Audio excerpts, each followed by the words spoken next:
This is episode number 30. It's the first in our Defragging series. Defragging your friends. What do I mean by that?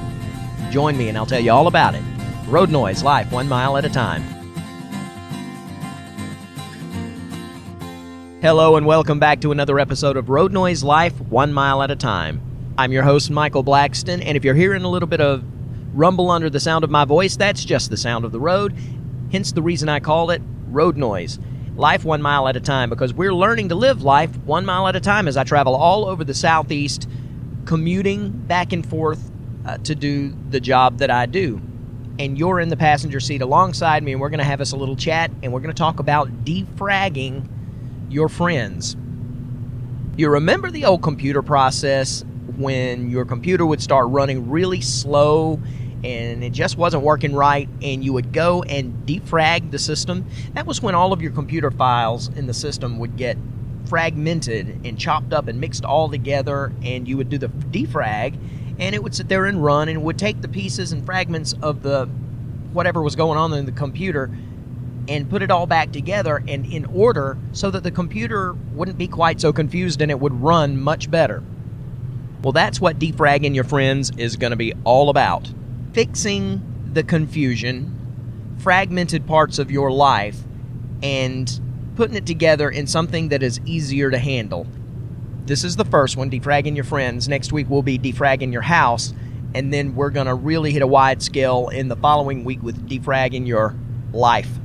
If you're listening to this, you're probably an adult and you've been around long enough to know that you've got friends and then you've got actual real friends. People that you know, that you call friends, are acquaintances, but then you've got real friends. And then there are some people that you really wouldn't call a friend, but you don't have the heart not to call them a friend, if you know what I'm talking about. And I think that there are 3 ways we can kind of sort through the mess of this and figure out who it is that we need to call friends and pay the most attention to in our life to simplify things. If you've got a Facebook account, you've probably got hundreds of friends on that list, quote-unquote friends. And I recently did a Facebook look into all of my friends. I've got 400-something. I'm not the kind of person who just friends everybody on Facebook, friend requests them. I don't like to do that because I know that all of those people, I know them, they're acquaintances, but they're not friends. And recently, as I was doing that, I decided I was going to have to kind of slim down the list because these were people, a lot of them on there, that I never even talked to. There's really no reason for them to be on my Facebook friends list, except for the fact that people like to see large numbers beside the word friends. I have this many friends. Well, the question is, do you? And when you've got that many people putting input into your life and you don't even really consider them any more than acquaintances, some of them aren't even acquaintances. Be honest, you've got people on your friends list you hardly even know. They're just there. But they have the capability of putting input into your life, and sometimes I think that can become overcrowded. It can be too much input and it can complicate things. Somebody once said, and I'm not sure exactly who it was that said it, I know that entrepreneurs have said it over and over again, so I don't really know who it was originally quoted from, but you are the average of the 5 people that you spend the most time with. And I believe that to be true. So it would make sense to me to make sure you know who your real friends are and kind of call that list in 3 different ways that I've kind of broken down here. And the first is your Facebook friends, just like I talked about. You might consider taking a look at your Facebook friends and doing a clean out. It was liberating for me when I did that. Like I said, a lot of us, we get a Facebook friend request and we automatically accept. Now me, I am very strict about it. I'm not necessarily really good friends with everybody that requests me, but if I do not know the person that requests me, I generally will send them a message saying, how do I know you first? I'll tell them I'm not trying to be rude, but I'm very picky as to who I accept on my friends list, because you never know when it could be a hacker, or there's all kinds of things, and there's ways that you can look at the profile of the person who's friend requesting you and figure out exactly what their thought process is, why they're wanting to be your friend. You can kind of look and see if they're a real person. If it's somebody you know, it'll usually say you have mutual acquaintances. A lot of times you'll get those friend requests from somebody who's just started a Facebook group or a Facebook profile, and you don't know them, and they're an adult and they don't have any friends, but you know the type of thing that you're looking for. That's a hacker. I always message first and say, how do I know you first? If they come back and tell me so-and-so, we knew each other from then, from way back when, or so-and-so is a friend of mine, and I thought, however it happens, most of the time it doesn't go past that message. Or I'll recognize the person and say, oh, okay, I remember who that is, and I'll let them in. But from time to time, I'll go in and do a clean out. And I did that the other day, and like I said, it was very liberating, because it's better for me to know that the people that I'm posting this stuff to, that I'm wanting to see on my Facebook profile, are people that are actually going to make a difference in my life, people that I want to have a say in my life. I want their opinion, or I want them to see what's going on in my life, not just somebody who is a number. To me, if I'm going to call somebody friend, they need to be more than a number. I don't want them to be number 443. I need them to be a name. I need to know how I know them. I need to have a memory of them. And not only do I want to be able to get something out of the friendship with them, but I want to be able to donate to their friendship of me, however we want to term that. I want my presence in their life to be of some benefit to them, as well as taking some benefit of their presence in my life. It's that mutual give and take that exists between real friends. And so Facebook is one of the first places you can go to simplify your life. Go through that Facebook list and say, do I know this person even? And if I know them, do I ever have any acquaintance with them? And I'm not saying that you have to get rid of people that you hardly ever talk to. That's up to you. You know whether or not your life is more complicated than it needs to be, and whether or not having 1,000 people on your friends list on Facebook is aiding in the complication. That's between you and your life. I have no idea. I'm just saying that is one of the first things that I did, because I do spend a lot of time on Facebook. A lot of my input and output goes through that, and I think social media is so big in people's lives now. It's just a big area that you can start. It's a starting point for saying, who's my real friends, and who do I want to have an impact in their life, and who do I want to have an impact in my life? And you might think about just keeping your list on your social media to those people. Oh, and by the way, I called that Get Real. That was your Facebook friends, get real.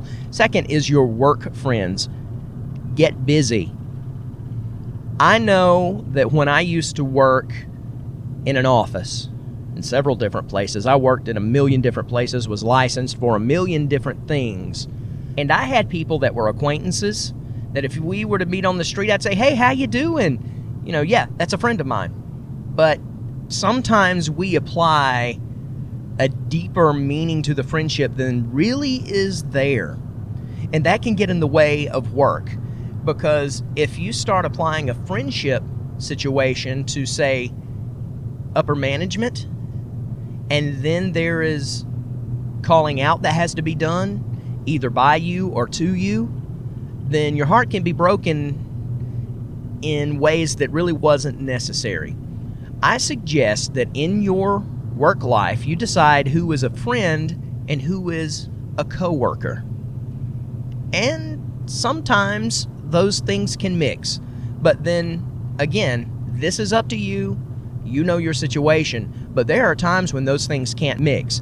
I'll give you an example of that. When I first started working in the insurance industry, one of my second manager, I had my first manager for a while, and he and I got along okay, but my second manager when he would ride in the car with me and go to these visits, we really got to know each other. We clicked on a lot of levels. He was a Christian as well as I am, and he liked a lot of the same stuff that I do, and he and I just really got a great bond.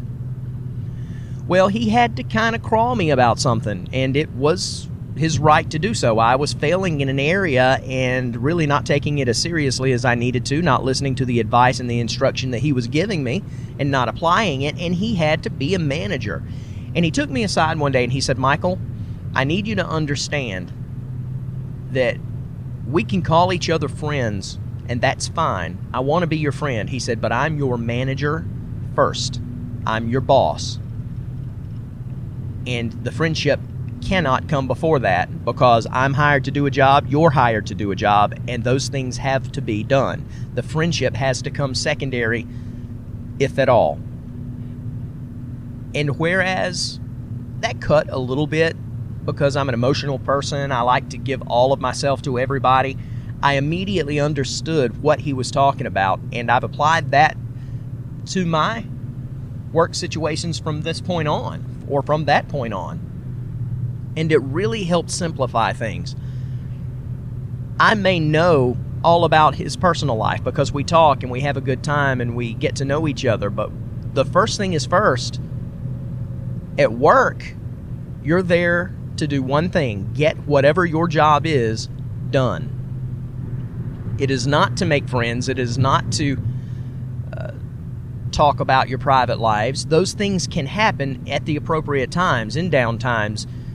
And again, you know your work situation, so you know when those times are appropriate.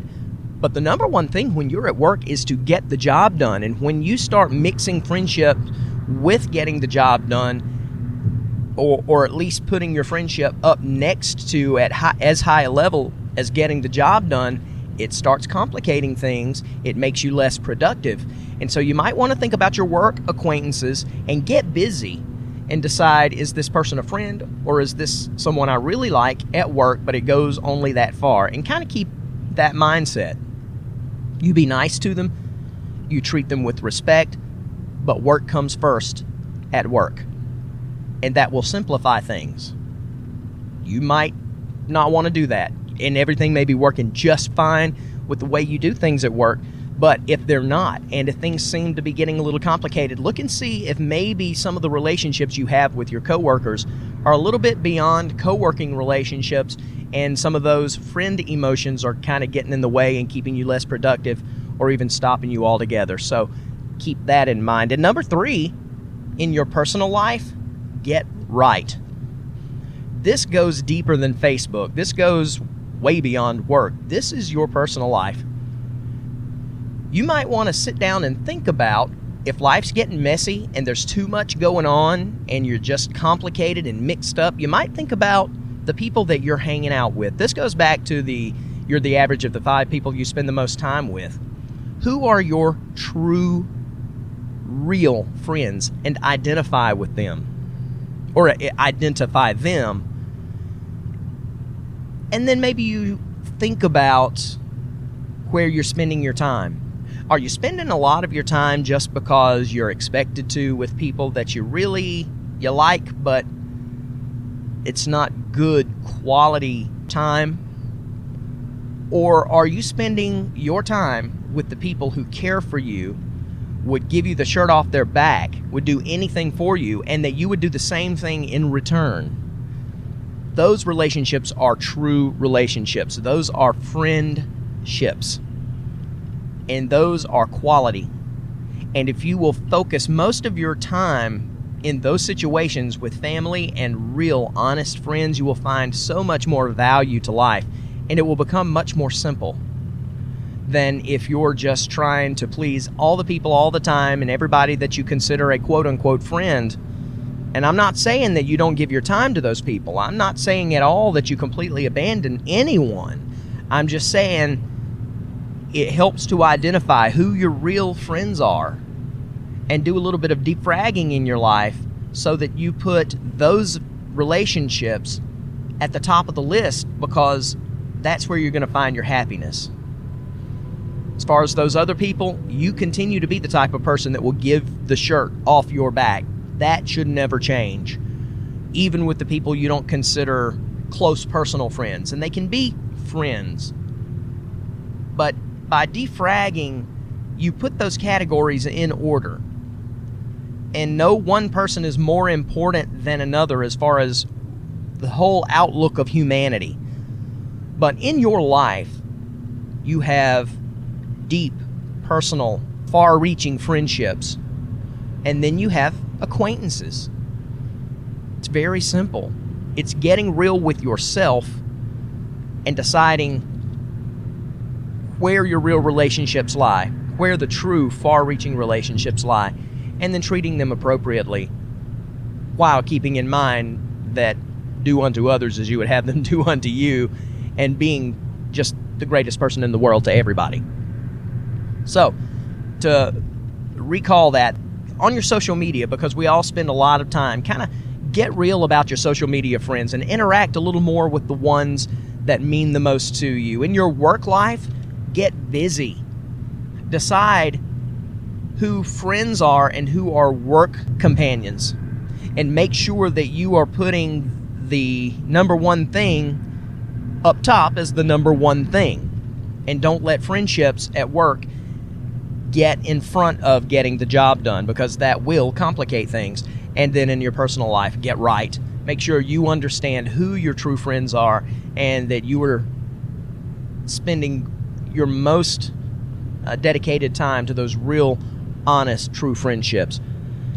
And that's all I have on defragging your friends. And like I said, that's the first of the defragging series, defragging your friends. Next week I'll talk about defragging your house. My wife and I are getting ready to do that, and we're getting rid of a lot of stuff. It's cluttered and it's confusing, and it becomes a weight that we have to bear on our shoulders because it just gets so frustrating. And I'm going to talk about what we're doing to defrag our house and how maybe that's something you could think about too. And then the final episode in the defrag series will be defragging your life, and we're going to talk about some of what I talked about on this episode, some of what I'll talk about next episode, and then we'll go a little bit deeper, or maybe a lot deeper, into the psychology of life and defragging it to make sure that you are not becoming overwhelmed and you're being the best person that you can be and the most efficient person that you can be. So let me talk a little bit about my week. I had a couple of things that kind of stuck out this week. First thing I want to talk about is last night I got the opportunity to go and watch my son's chorus concert. I missed the first two chorus concerts he had because I booked before I realized that he had them. He is in 6th grade chorus, and my son can sing very well. And the chorus teacher, Miss Di, she is a really good friend of mine. She's one of my true friends. She does a great job with the choruses there at the middle school, and I think next year she may be even going into the high school to handle their chorus program as well, and does a great job. But I had missed his first two concerts of the year, and this is the final concert. This was the spring concert, and I felt so bad about missing them. I wanted to make sure I knew when this date was, so I didn't book over it, and I made sure that I was there. And I went last night, and they did such a wonderful job, and it just brought such joy to me. And I just wanted to sing kudos out to my son for a job well done, and to Miss Di and all of the other students who just did a fantastic job. I grew up singing as a small child. From the time I was 5 years old, I was singing. And when I got into school and they had choruses, I was always in the chorus. I grew up with that. I'm just so proud of him to see him taking an interest in the arts. And as a matter of fact, he showed an interest in co-hosting with me on some of the episodes of the Everything Arts podcast, which I'm getting ready to revive fairly soon. And I asked him if he would be interested in co-hosting a few of the episodes of that with me, because he's asked me before. He wants to do an episode of Road Noise, and I'm going to get, hopefully this summer, take him on one of the days when I'm not away. I'm trying to bring everything to where I'm only away 3 days a week, and so I'll be home 2 days during the week, and of course every weekend. And I think I'm going to put him in the car, and we're going to just take a road trip and record a dual host episode of Road Noise, and he's been really wanting to do that. But he's just mentioned recently taking an interest in doing some other podcasting type stuff with me, and he's just growing into the arts, and I'm so proud of him for that. And I'm looking forward to doing some stuff in the future, and maybe you getting to know my son Noah a little bit better as he grows into a fine young man way too fast. He's 11 years old. He'll be 12 in August, and I know you'll get to hear some from him when we do our Disney World trip coming up in 7 or 8 weeks. June the 20th, we're leaving for Disney World for a huge family trip with my wife and my son and my daughter and my mom and my sister and my stepdad and my nephew and my nephew's son. We're all going, sharing a house, and going to have a big time for a week at Disney World, and I'm going to do some recording there, hopefully, and give you a rundown of Disney World 2016, just like I did the world of Harry Potter, and that'll be coming up later on in the year. And then I want to give you my positive review. Oh, no. I'm jumping the gun. There was one more story. I knew there was one reason I wanted to kind of cut the first part short so that I could keep this into the 30-minute range. The story about my hotel stay last week in Conway, South Carolina. I want to give you some words of wisdom, some words of advice, a warning, if you will. When I go to Conway, South Carolina, it's just about 5 or 6 miles inland from Myrtle Beach, South Carolina. You've heard me talk about that before. And in the off season, the winter and spring season, and late fall, you can get hotels on the beach for next to nothing. I mean, you can get really great prices. And so I stay inland most of the time toward Conway during the peak season when everybody's in Myrtle Beach and the prices are so high. But in that off season, I'll stay in a beachside hotel room because I can get a great price. I can have beachside. I can take my walks on the beach, even though it's colder. It's really nice. Well, right here at this time of the year, and this is the first week of May. Last week then was the last week of April. I knew that it was spring. It's getting warmer, and I knew that spring break was going to be happening for a lot of the young people, and they were going to be there. And so I went inland on my first night to just see what the scene was going to look like, because I do not want to stay when there are a whole bunch of high school and college kids all over the place, because they just make so much racket, and I'm an old crotchety codger, and I need my sleep if I'm going to work all day the next day. So I went in, and when was it? It was Wednesday night, and I went in and I found a hotel. There was nothing going on. There were more people than there usually were, but it still seemed to be adults and families. There weren't a whole bunch of kids running around, or teenagers and college-age kids running around.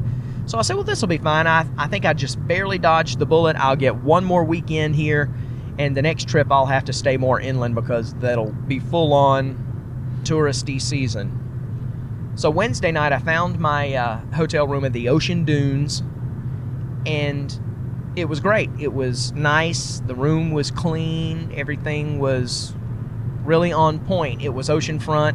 I had a great night. I slept comfortably.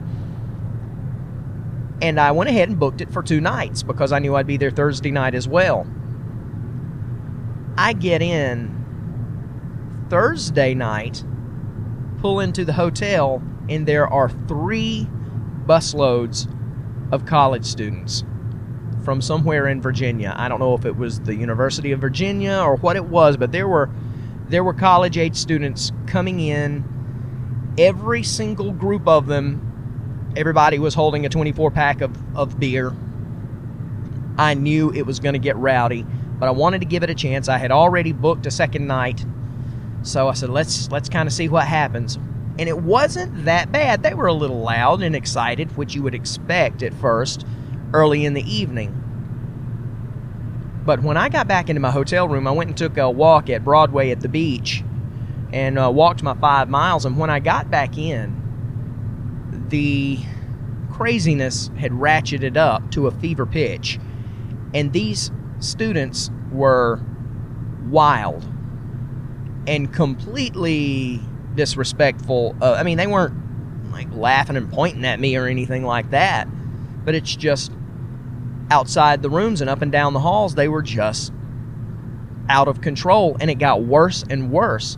And I said, well, maybe I can put my noise maker on by the bed and drown it out, because at first most of it was just them talking loud, running up and down the halls, and slamming doors, going in and out of each other's rooms. And they, instead of closing the door gently behind them because it's getting on toward bedtime, they didn't care one way or the other. They just slammed every door every time they'd go in and out of it. And I said, I'm going to not say anything. I'm not going to complain. Hotel management can't do a whole lot about it when you've got this many kids being rowdy and their kids having fun being kids. So I did manage to get to sleep amid all the door slamming until I woke up at about 1:45 in the morning. And they had gotten even wilder and were beating on the walls, going up and down, every 10 seconds beating on doors. I mean, just with their fists, bam, bam, bam, bam, beating on each other's doors. It sounded like a construction zone. It was completely out of control, and I got mad. Now, I'm not stupid enough, because it was only me, and these were all college kids, most of them guys, or at least half of them guys. I wasn't going to be stupid enough to stick my head out and start railing on a bunch of drunk college guys. I'm just not that stupid. So I had to be the guy that calls downstairs to the front desk, and I said, look, I'm so sorry. I don't mean to complain. I'm not a complainer. I'm very patient. I said, but it sounds like they're tearing the walls down up here. I said, it is crazy how much noise they're making. I said, I knew that college kids like to party, and I was once that age, but we never did anything like this. We had at least the respect that we knew people around us were trying to sleep, so we would get loud, and we wouldn't realize how loud we were getting, but we weren't just completely not caring. These people could care zero that there were other people in the building trying to sleep. They just did not care. And so she said, I'm so sorry, Mr. Blackston. I will call security and have them come up there. And so about 2 or 3 minutes later, I heard this big booming voice of the security guy saying, it's quiet time, people are trying to sleep, blah, blah, blah. And I mean, this must have been a big guy, because as soon as he started talking, it was crickets. And the noise stopped. And it stopped completely for about 15 minutes, and then it started getting louder and louder again. But at least I think I was able to get into some good REM sleep by that time, and they never got as rowdy as they did the first time.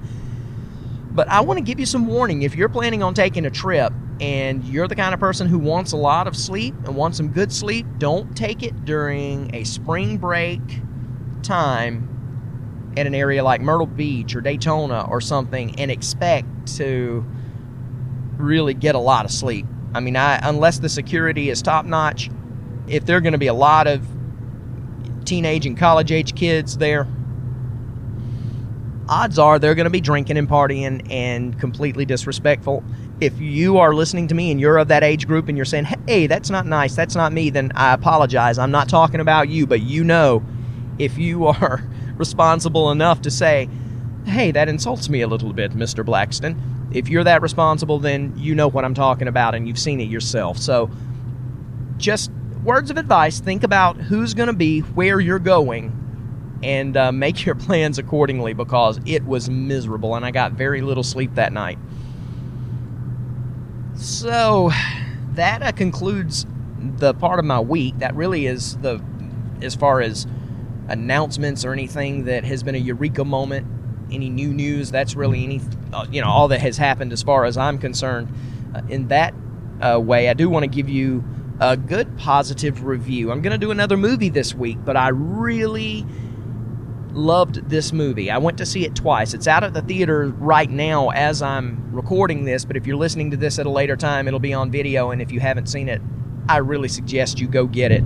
Great for the entire family, maybe not so much for really young kids. We didn't take my 3-year-old daughter because I think it would have scared her a little bit. Maybe not, but it's Disney's The Jungle Book, directed by Jon Favreau, however you say his name.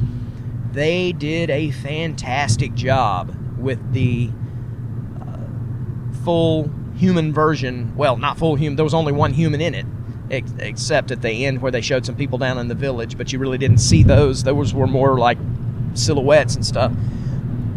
there was really only one human in it, but all of the animals, the way they did the CGI, you start believing these animals are real. I mean, they're getting so much better with CGI, and the way the storyline went, it was a roller coaster of emotion, exciting, and then kind of low-key and sweet, and then exciting and low-key and sweet.